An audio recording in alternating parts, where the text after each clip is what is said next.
Wealth generation is a key skill which is never taught in our school. But it can surely be acquired by reading various books and advice from wise people. One great book which will teach you a lot about wealth is The Richest Man in Babylon. We will be discussing the 5 laws of wealth which have been mentioned within the book. There is a lot more to be read in the book apart from these 5 laws. I will surely recommend you to give it a read. Please note that the gold referred to in the 5 laws below is the currency which was used in ancient time. You can replace gold with the modern day currency. Before we start discussing the 5 laws of wealth, I would request you to subscribe to the channel if you haven't done already, and share this video if you find any value in it. The 5 laws are as follows. The first law is, gold cometh gladly and in increasing quantity to any man who will put by not less than 1/10 of his earnings, to create an estate for his future and that of his family. This simply means that we should at least invest 1/10 portion of our earnings in some kind of estate.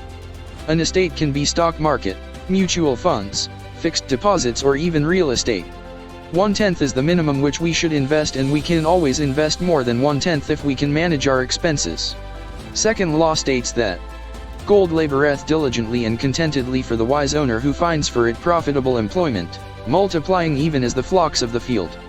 This means that money, indeed, is a willing worker. It is eager to multiply itself when the opportunity presents itself. It also suggests to invest the money in prospects where it is capable enough to multiply itself. This law emphasizes on the power of compounding. Third law is, gold clingeth to the protection of the cautious owner who invests it under the advice of men wise in its handling. This law tells us that the man who seeks advice from the men wise in handling gold, soon learns themselves not to jeopardize their money. They learn that they need to preserve it in safety, and to enjoy in contentment of its consistent increase. Fourth law states that, gold slippeth away from the man who invests it in businesses or purposes with which he is not familiar or which are not approved by those skilled in its keep.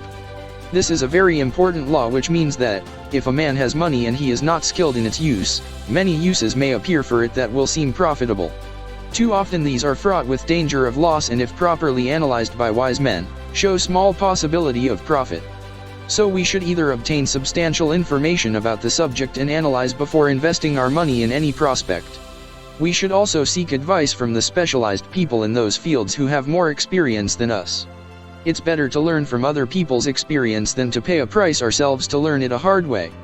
The last law is, gold flees the man who would force it to impossible earnings, or who followeth the alluring advice of tricksters and schemers, or who trusts it to his own inexperience and romantic desires in investment.